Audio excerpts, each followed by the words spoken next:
আসসালামু আলাইকুম রহমতুল্লাহ। প্রিয় সপ্তম শ্রেণীর শিক্ষার্থী, তোমাদের যাদের গণিতের প্রথম অধ্যায় মূলত ও অমূলদের অধ্যায়ে এই যে বর্গমূল, মৌলিক গুণনীয়কের সাহায্যে বর্গমূল, ভাগের সাহায্যে বর্গমূল নিয়ে সমস্যা রয়েছে, আজকে এই ক্লাসটি তাদের জন্য। আজকে ভাই আমি তোমাদেরকে এই কয়েকটা জিনিস এমন ভাবে শিখিয়ে দিব তোমাদের মনে হবে একদম পানি। এই কয়েকটা জিনিস আসলেই পানির মতো ভাইয়া। তুমি শুধুমাত্র ক্লাসটা একটু মনোযোগ দিয়ে দেখো, তাহলে তোমার কাছেও এই ভাগের সাহায্যে বর্গমূল, মৌলিক গুণনীয়কের সাহায্যে বর্গমূল, এগুলো একদম পানি হয়ে যাবে ভাই, একদম পানি। আমি তোমাকে গ্যারান্টি দিয়ে বলতেছি, তুমি এই ভিডিওটা আজকে দেখো, এগুলো তোমার একদম পানি হয়ে যাবে। তুমিও এখান থেকে অর্ধবার্ষিক পরীক্ষা 10 মার্ক ইজিলি উঠাতে পারবে। চলো প্রথমে আসা যাক, বর্গ ও বর্গমূল কাকে বলে। বর্গ কি, বর্গমূল আসলে কি, খেয়াল করো ভাইয়া। আমরা জানি, ধরো 2 এর উপরে আমি এখানে স্কয়ার করলাম। যখন আমি কোনো সংখ্যার উপরে 2 দিচ্ছি, যখন আমি কোনো সংখ্যার উপরে পাওয়ার 2 দিচ্ছি, সেটাকে বর্গ বলা হয়। হ্যাঁ, সেটাকে স্কয়ার বলি আমরা ইংরেজিতে, আর বাংলাতে বর্গ বলা হয়। এখন দেখো 2 এর উপরে আমি বর্গ করলাম, স্কয়ার দিলাম। তো 2 এর উপর স্কয়ার দেওয়ার কারণে আমি পাচ্ছি হচ্ছে কত, 4। 2 এর উপর স্কয়ার দেওয়ার কারণে আমি পাচ্ছি 4। তাহলে এইখানে এসে দেখো ভাইয়া, আমি সহজ ভাষায় যদি বলি, আমি যার উপরে বর্গ করতেছি, আমি যার উপর স্কয়ার দিচ্ছি, ওইটাকেই বলা হয় বর্গমূল। ওইটাকে বলা হয় কি, বর্গমূল। অর্থাৎ যার উপরে আমরা বর্গ করি, যার উপরে আমরা স্কয়ার করি, ওইটা হচ্ছে বর্গমূল। ওইটাই কি, বর্গমূল। আর এইখানে দেখো, স্কয়ার করার পরে আমরা যা পাচ্ছি ওইটা হচ্ছে বর্গ। তাহলে আমি দেখো 2 এর উপরে স্কয়ার করে পেলাম হচ্ছে বর্গমূল। হ্যাঁ, 2 এর উপরে স্কয়ার করে এটার নাম কি দিলাম, বর্গমূল। আর যেটা আমি পাচ্ছি এটাকে বলা হচ্ছে বর্গ। ঠিক আছে ভাইয়া? তাহলে এবার আরেকটা জিনিস খেয়াল করো।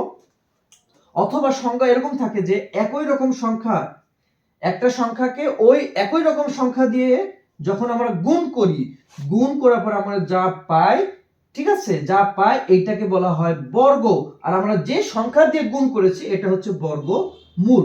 একই রকম কথা, কারণ 2 এর উপর স্কয়ার করলে 2 দুগুণ 4 হয়। সহজ ভাষায় যদি বলি, আমরা যার উপরে স্কয়ার করব ওইটাকে আমরা বলবো বর্গমূল। আর আমরা যার উপরে স্কয়ার করার পরে, কোন সংখ্যার উপরে স্কয়ার করার পরে আমরা যা পাবো ওইটাকে বলা হবে কি, বর্গ। ঠিক আছে? এবার চলো আরেকটা জিনিস হচ্ছে, পূর্ণ বর্গ সংখ্যা কাকে বলে। যদি একটু খেয়াল করো,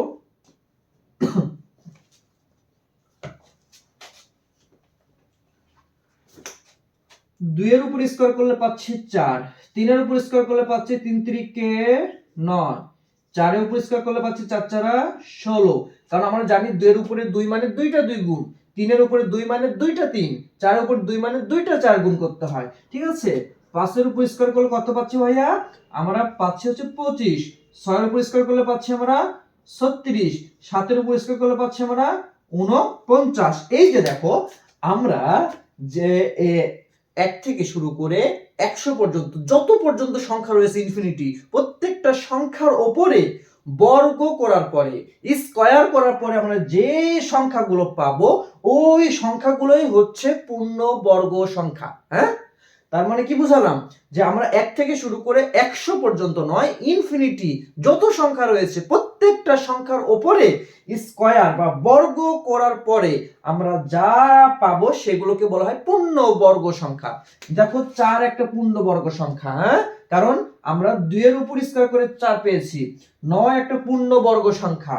তারপরে কি, এখানে দেখো 16 একটা পূর্ণ বর্গ সংখ্যা, কিন্তু 5 এটা পূর্ণ বর্গ সংখ্যা নয়। কারণ আমরা কোন সংখ্যার উপরে স্কয়ার করে, কোন সংখ্যার উপরে বর্গ করে আমরা 5টা পাইনি, এজন্য এটা পূর্ণ বর্গ সংখ্যা না। দেখো 6 এটাও নয়, 7 এটাও নয়, 8 এটাও নয়, 9 এইটা হচ্ছে পূর্ণ বর্গ সংখ্যা। কেন?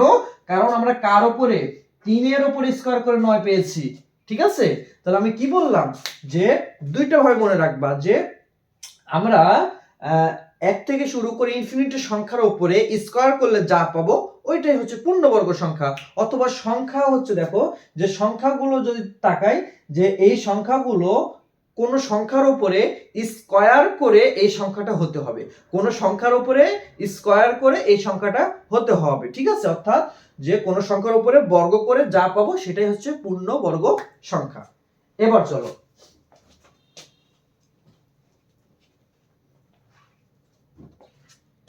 এবার হচ্ছে দুইটা, এক মৌলিক গুণনীয়কের সাহায্যে বর্গমূল আর ভাগের সাহায্যে বর্গমূল। আমাদের সবচাইতে বেশি কঠিন মনে হয় ভাগের সাহায্যে বর্গমূল। তার আগে আসো মৌলিক গুণনীয়কের সাহায্যে বর্গমূল নির্ণয় করতে হয় কি করে, ঠিক আছে? দেখো ভাইয়া, লক্ষ্য করে দেখো, মৌলিক গুণনীয়কের সাহায্যে বর্গমূল নির্ণয় করো। তোমাকে বলেছে একটা সংখ্যা দিয়েছে 16, হ্যাঁ 16 দিয়ে বললো এটাকে মৌলিক গুণনীয়কের সাহায্যে বর্গমূল নির্ণয় করো। কিভাবে?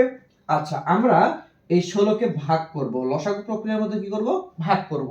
কি দ্বারা ভাগ করা যায়? আমরা শুরু করব 2 থেকে। 2 দ্বারা যদি ভাগ করি কত পাবো? 8 দুগুণ 16। আবার যদি 2 দ্বারা ভাগ করি কত পাবো? 4 দুগুণ 8। আবার যদি 2 দ্বারা ভাগ করি কত পাবো? 2। আবার যদি 2 দ্বারা ভাগ করি 1 পাবো। 1 আসা পর্যন্ত আমরা এভাবে ভাগ করতেই থাকবো। এইবার আসো, প্রত্যেকটা এই সংখ্যাগুলোকে আমরা এখানে উঠাবো, উৎপাদকে এখানে উঠাবো। 2 গুণন 2 গুণন 2 গুণন 2। এবার আসো, একই রকম সংখ্যাগুলোকে জোড়া জোড়া করে নিব।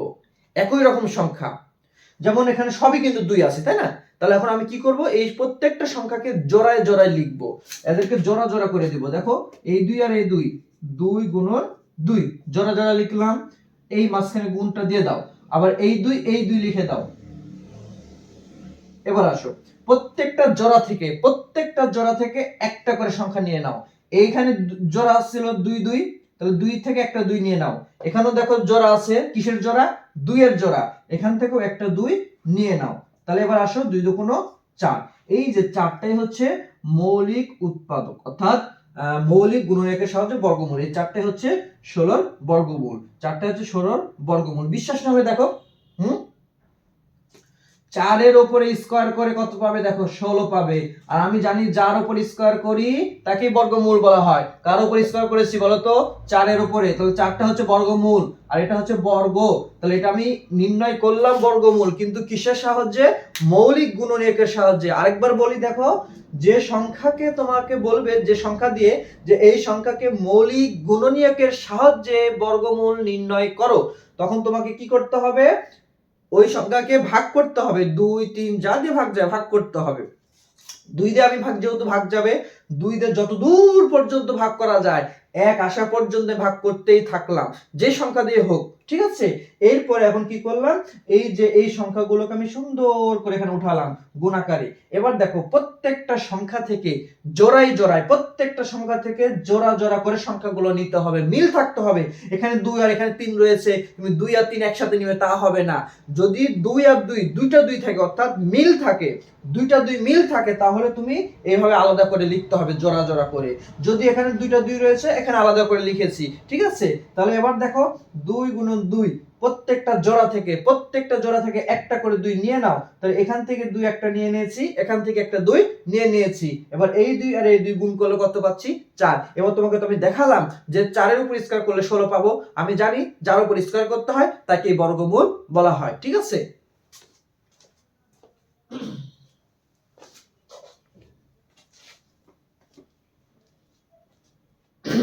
এইবার আসো, সবচাইতে আমাদের কাছে কঠিন মনে হয়, সবচাইতে আমাদের কাছে মাথায় ঢুকতে চায় না, বা আমার মধ্যে একদম মনে হয় কঠিন বিরক্তকর একটা অঙ্ক মনে হয় আমাদের কাছে, তা হচ্ছে ভাগের সাহায্যে বর্গমূল। ভাগের সাহায্যে বর্গমূল, আসলে এই জিনিসটা ভাইয়া তুমি যদি বুঝতে পারো, এটা একদম তোমার কাছে ইজি। ভাগের সাহায্যে বর্গমূল নির্ণয় করতে হয় কি করে, চলো আমরা একটু খেয়াল করে দেখি।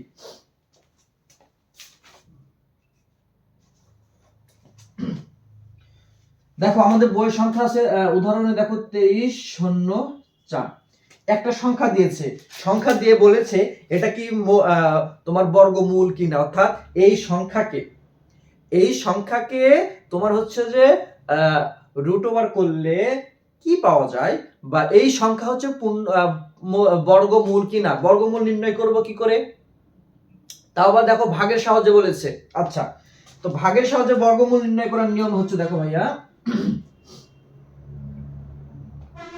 পিছন থেকে, ভালো করে মনোযোগ, পিছন থেকে জোড়া জোড়া করে সংখ্যা নিতে হবে। তাহলে এইখানে দেখো 0 4 একসাথে নিলাম, আর 23 এই দুইটা হচ্ছে আমি একসাথে নিলাম। ঠিক আছে, পিছন থেকে শেষের থেকে তোমাকে দুইটা দুইটা করে জোড়া জোড়া করে দাগ দিতে হবে। ঠিক আছে, এবার আসো, দাগ দেওয়ার পরে ভাগের এখানে একটা চিহ্ন দাও ভাগফল লেখার জন্য। আচ্ছা, এবার কাকে ভাগ করব? আমি প্রথম জোড়াকে আমি ভাগ করব। আচ্ছা, ভাগ মানে এরকম ভাগ না যাকে 2 দ্বারা ভাগ যাবে নাকি 3 দ্বারা নাকি 4 দ্বারা, এইভাবে নয়। ভাগ মানে হচ্ছে, এটা মনে রাখবা, এটার নিয়ম হচ্ছে তুমি কোন সংখ্যার উপরে স্কয়ার করে 23 পাচ্ছ বা তার কম পাচ্ছ, এইটা আমাদেরকে মনে রাখতে হবে। কোন সংখ্যার উপরে স্কয়ার করে। আমি প্রথমে 2 এর উপর যদি স্কয়ার করি পাচ্ছিলাম 4, 3 এর উপর স্কয়ার করে পাচ্ছিলাম 9, 4 এর উপর স্কয়ার করে পাচ্ছিলাম 16, 5 এর উপর স্কয়ার করে পাচ্ছিলাম 5 5 কত হয় 25, এখানে আছে 23। ভাই একটু খেয়াল করে দেখো, 5 এর উপর স্কয়ার করলে কিন্তু 25 বেশি হয়ে যাচ্ছে না, কিন্তু এখানে 4 এর উপরে যখন স্কয়ার করতেছি কত পাচ্ছি 16। এই সংখ্যাগুলোর দিকে তোমাকে তাকাতে হবে। ঠিক আছে, এই সংখ্যা যে প্রথমে 2 এর উপর স্কয়ার করে দেখবা 4 হচ্ছে না, 3 এর উপর স্কয়ার করলে 9, 4 এর উপর স্কয়ার করলে 16, যতক্ষণ না বেশি হচ্ছে করতেই থাকো। 5 এর উপর স্কয়ার করলে 25 বেশি হয়ে যাচ্ছে, তার মানে কি 5 এর উপর স্কয়ার করলে 25 বেশি হয়ে যাচ্ছে। তো বেশি হলে তো হবে না, আমাদেরকে কার উপর স্কয়ার করতে হবে 4 এর উপরে। দেখো 4 এর উপর স্কয়ার করলে কত পাচ্ছি 16, ভাগের ওই যে নিয়ম, কম হওয়া যাবে বেশি হওয়া যাবে না, তাহলে তোমাকে কার উপর স্কয়ার করতে হচ্ছে 4, তাহলে এখানে 4টা লিখতে হবে, 4 স্কয়ার নয়, শুধু কি লিখতে হবে 4। তাহলে 4 এর উপর স্কয়ার করে কত পেয়েছো তুমি 16, এই 16টা তোমাকে এখানে লিখতে হবে। ঠিক আছে, কি বললাম 4 এর উপর স্কয়ার করে তুমি 16 পাচ্ছ, তার জন্য এখানে 4 লিখে এখানে 16 লিখলা। এবার আসো বিয়োগ করে ফেলো, 3 কে 13 ধরো, 13 থেকে 6 বাদ দিলে হচ্ছে 7, অর্থাৎ অবশিষ্ট থাকে 7। এবার তোমাকে কি করতে হবে, পরের যে জোড়া আছে না, আমরা তো ভাগের সময় একটা একটা করে নামাতাম নয়, আমরা কি করেছি জোড়া জোড়া কিন্তু দাগ দিয়ে নিয়েছিলাম। তার মানে কি এই জোড়ার মধ্যে কাজ শেষ, এবার পরের জোড়াটা সুন্দর করে এখানে নামিয়ে দাও। ঠিক আছে, এবার আসো ভাইয়া এখানে দাগ দাও। এই যে 4 আছে না, 4 এর ডবল এখানে তুমি সংখ্যা নাও। 4 এর ডবল কত হয় বলো তো? 4 এর ডবল হচ্ছে 8, তাহলে তোমাকে এখানে 8 নিতে হবে। 4 আছে, 4 এর ডবল হচ্ছে 8, তাহলে এখানে কত নিয়েছি 8 নিয়েছি। ঠিক আছে, এবার আসো ভাইয়া নিয়মটা কি, 8 এর পাশে এমন একটা সংখ্যা বসাতে হবে, ওই সংখ্যা দিয়ে আবার এটাকে গুণ করতে হবে। বিষয়টা হচ্ছে এরকম, ধরো এখানে আছে 8, এখানে কত আছে 8, তুমি 8 এর পাশে ধরো 1 নাও। যদি 8 এর পাশে তুমি 1 নাও, তাহলে এই সংখ্যাগুলোকে আবার 1 দ্বারাই গুণ করতে হবে। ঠিক আছে, আবার দেখো 8 এর পাশে যদি 2 যদি নাও, তাহলে তোমাকে একে 2 দ্বারাই গুণ করতে হবে। হ্যাঁ, 8 এর পাশে যদি 3 নাও, 8 এর পাশে যদি 3 নাও, তাহলে একে 3 দ্বারাই গুণ করতে হবে। আচ্ছা, এখন তোমাকে এইভাবে সংখ্যাগুলো নিয়ে গুণ করে দেখতে হবে যে এই যে 704 এটা মিলতেছে কি না। যদি মিলে তাহলে হয়ে গেল, আর যদি না মিলে, যদি কম হলেও সমস্যা নেই, কিন্তু বেশি হওয়া যাবে না। অর্থাৎ 8 এর পাশে এমন কিছু সংখ্যা নিতে হবে, ওই সংখ্যা নিয়ে আবার ওই সংখ্যা দিয়ে গুণ করতে হবে। এই যে এরকম 1 নিলে 1 দিয়ে গুণ, 2 নিলে 2 দিয়ে গুণ, 3 নিলে 3 দিয়ে এটাকে গুণ করতে হবে। ঠিক আছে, তাহলে দেখো আমি যদি 8 নিই, 8 দোকানে 16, 8 8 64, 65, দেখো 656 হচ্ছে 8, সরি ভুল করলাম, এখানে যদি 8 নি, 8 8 64, 4, 8 8 64, 4 হাত থাকে 6, 8 8 64, 65 66 67 68 69 70। এই যে ভাই দেখো 8 বার নিলে মিলে যাচ্ছে। তুমি যদি 2 বার নাও, 2 দোকানো 4, 8 দোকানো 16, না 164 2 বার হচ্ছিল না, একবারও হবে না, 3 বারও হবে না, হবে কত 8 বার। তার মানে যদি এখানে 8 নাও এবং এটাকে 8 নেওয়ার পর 8 দ্বারাই গুণ করতে হচ্ছিল, 8 নিয়ে 8 দ্বারা গুণ করলে 704, দেখো মিলে গেছে, তাহলে 704 এখানে লিখে দাও। আর এখন নিয়ম হচ্ছে, যেহেতু তুমি এখানে 8 নিয়েছো, এইখানেও 8 নিতে হবে। যেহেতু তুমি এখানে 8 নিয়েছো, এখানে তোমাকে কি নিতে হবে 8 নিতে হবে। এইটাই হচ্ছে আমাদের কি বর্গমূল, 44টাই হচ্ছে কি বর্গমূল। অর্থাৎ 44 এর উপর যদি তুমি স্কয়ার করো, 44 এর উপর স্কয়ার করলে তুমি 2304 পাবে। এটাই হচ্ছে বর্গমূল, 44টা বর্গমূল আর এটা হচ্ছে বর্গ। ঠিক আছে, এটাই হচ্ছে আমাদের কথা। আরেকবার বুঝা দিচ্ছি, ভাগের ক্ষেত্রে শেষ থেকে জোড়া জোড়া সংখ্যা নিতে হবে। শেষ থেকে জোড়া জোড়ে দাগ দেওয়ার পরে প্রথম জোড়াকে এখন ভাগ করতে হবে। ভাগ মানে স্কয়ার করে ভাগ, এটা স্কয়ার নামতা পরে ভাগ নয়, যে কার উপরে স্কয়ার করলে তুমি 23 পাবে কিংবা তার কম পাবে, বেশি হওয়া যাবে না। দেখো আমি 4 এর উপর স্কয়ার করেছি 16 পেয়েছি, 5 এর উপর স্কয়ার করলে 25 বেশি হয়ে যাচ্ছে, এজন্য আমি 4 কে নিলাম, কারণ 4 এর উপর স্কয়ার করলে 16 পাচ্ছিলাম। এই 16 সুন্দর করে এখানে লিখে দিলাম, বিয়োগ করলাম 7। এখন পরের দুইটা নামাতে হবে, কেন? আমি জোড়া জোড়া করে নিয়েছি, এজন্য 0 4 এখানে নামিয়ে দিলাম। নামানোর পরে এবার আসো, এবার নিয়ম হচ্ছে এখানে 4 ছিল, 4 এর ডবল এখানে 8 নিতে হয়। এখানে 4 ছিল, 4 এর ডবল আগে 8 নিতে হয়। এখানে যা থাকবে, 3 থাকলে 3 এর ডবল, 10 থাকলে 10 এর ডবল, 100 থাকলে 100 এর ডবল, 200 থাকলে 200 এর ডবল এখানে লিখতে হবে। একটু এই সাইডে লিখবা, পাশে একটা সংখ্যা লেখার জন্য ফাঁকা রাখবা। তাহলে 8, 4 এর ডবল হচ্ছে 8, 8 নিয়েছিলাম। এখন 8 এর পাশে এমন একটা সংখ্যা বসাতে হবে এবং ওই সংখ্যা দিয়ে আবার গুণ করতে হবে। গুণ করে এই 704 মিলাতে হবে কিংবা তার কম হতে হবে, বেশি হওয়া যাবে না। তাহলে আমি 8 এর পাশে 8 নিয়েছি এবং 8 দ্বারাই গুণ করেছি। 8 এর পাশে 8 নিয়েছি এবং 8 দ্বারাই গুণ করেছি। তুমি 2 থেকে শুরু করো, 1 থেকে শুরু করো, এভাবে গুণ করতেই থাকো, তুমি দেখতেই থাকো, ঠিক আছে? তাহলে আমি 8 এর পাশে 8 নিয়ে 8 দ্বারা গুণ করে 704 হয়েছে। যেহেতু এখানে 8 নিয়েছিলা, এখানেও 8 নিতে হবে। যেহেতু এখানে 8 নিয়েছিলা, এখানেও কি নিতে হবে? 8 নিতে হবে। আমাদের এটাই হচ্ছে বর্গমূল। আরেকটা জিনিস মনে রাখবো ভাইয়া, বর্গমূলের চিহ্ন হচ্ছে এই যে এইটা, এটাকে বলা হয় রুট। এটাকে কি বলা হয়? রুট। ক্যালকুলেটর এটা রুট, ঠিক আছে? এখন তোমাকে একটা সংখ্যা দিয়ে বললো যে 2304, ধর এই সংখ্যাটাই দিয়ে বললো এই সংখ্যাটা আসলে এই সংখ্যার বর্গমূল নির্ণয় করো। হ্যাঁ, এই সংখ্যার বর্গমূল নির্ণয় করো। তুমি ভাবতেছো যে এই সংখ্যা কার উপরে স্কয়ার করে এটা এই সংখ্যাটা বের হয়েছে, বর্গমূল কি করে করব? ঠিক আছে, এটা ভাগের সাহায্য নির্ণয় করতে বলে নাই, মৌলিক উৎপাদকের সাহায্য, গুণনীকের সাহায্য নির্ণয় করতে বলে নাই, আমি কিভাবে এটা করব? তখন তোমাকে কি করতে হবে? এই সংখ্যার উপরে রুট দিতে হবে। রুট দিলে দেখবে তোমার উত্তর চলে আসবে কত? 48। ঠিক আছে, কত চলে আসবে? 48। ঠিক আছে, আরেকবার কথা বলি ভাইয়া, শুনো। তাহলে এই রুট হচ্ছে এটা বর্গমূলের চিহ্ন। তুমি এই যে কোন একটা সংখ্যা এটা বর্গমূল কি বর্গমূল না এটা নির্ণয় করার জন্য প্রথমে ক্যালকুলেটর রুট চাপবা। রুট চাপার পরে ওই সংখ্যাটা দিবে, ওই সংখ্যাটা দেওয়ার পরে তুমি হচ্ছে সমান সমান চিহ্ন দিলে দেখবে একটা পূর্ণ সংখ্যা আসবে, দশমিক ছাড়া। যদি দশমিক চলে আসে তাহলে ওটা বর্গমূল নয়, আর যদি দশমিক ছাড়া এরকম পূর্ণ সংখ্যা চলে আসে তাহলে এটা হচ্ছে কি? বর্গমূল। এটা মনে রাখবা।